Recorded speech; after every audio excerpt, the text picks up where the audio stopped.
Christine, it is so great to talk to you. You are one of my favorite people, maybe the favorite person, dare I say it, out there in the industry for me. It is so great to speak with you. Thank you so much for joining us today.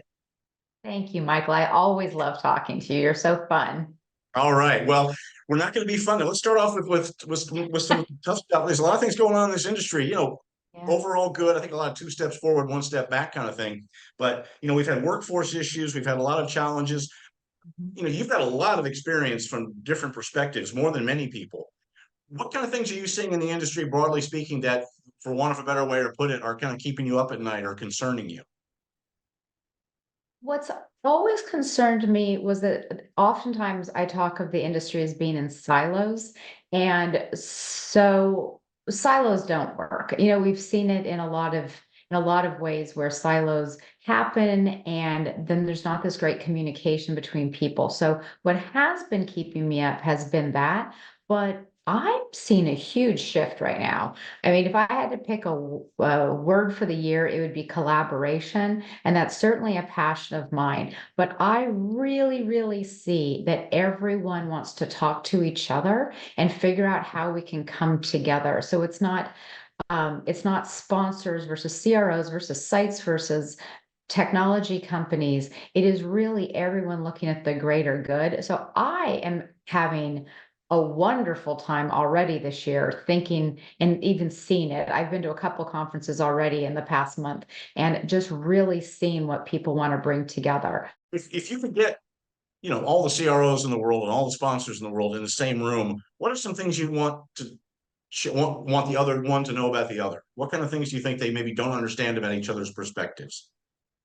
Well, that's an interesting question. So first of all, when you said we all get together, I'm It'd be like, a really big great. room. It'd be a really Well, big it would room. Yeah. be a Grand particularly Canyon, large room. maybe. Yeah. Yeah.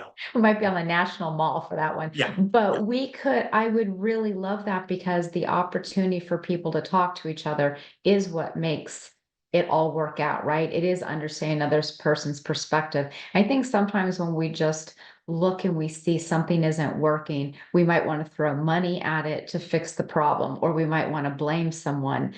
And that is not at all what happens when people actually get together and meet. So what I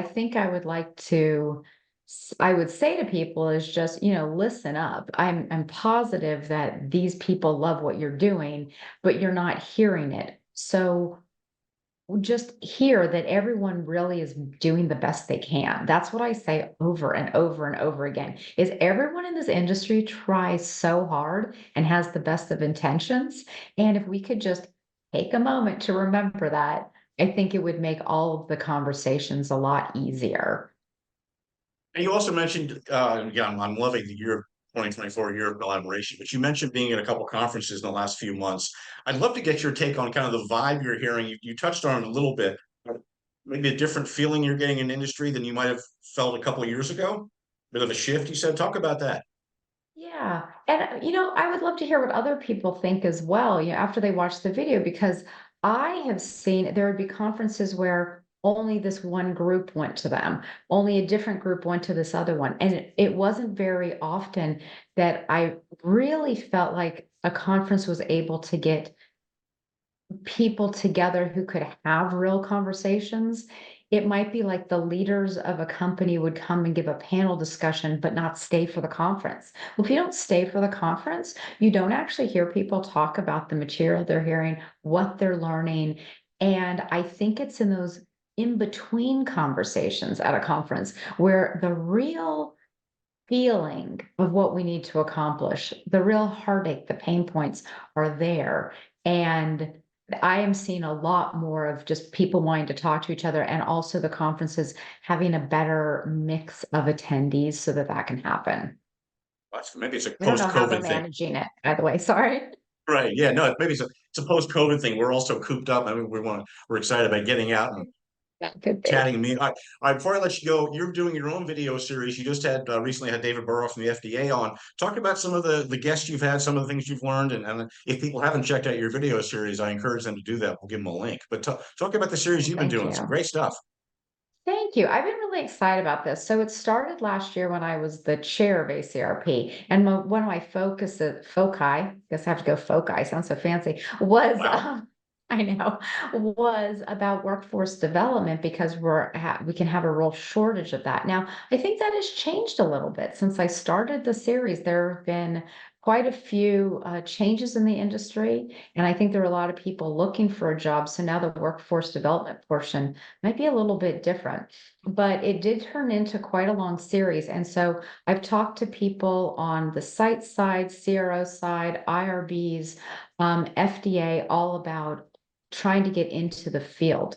Had a really interesting conversation with Carlos Orantes, who is the CEO of Alcanza Research, and we took it a different way. We started talking about the difficulty finding PIs, or that there's going to be a shortage soon, and there's already starting to be, and about what like diversity, equity, inclusion really means.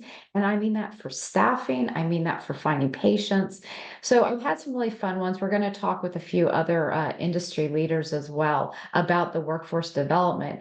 And then I want to return to leadership. Being a servant leader, I think, comes so naturally to people in clinical research, and I want to just continue embracing that because that goes back to it, right? A servant leader is listening to everyone to try to get feedback, whether it's their employee or their client, and it's the listening that is going to be.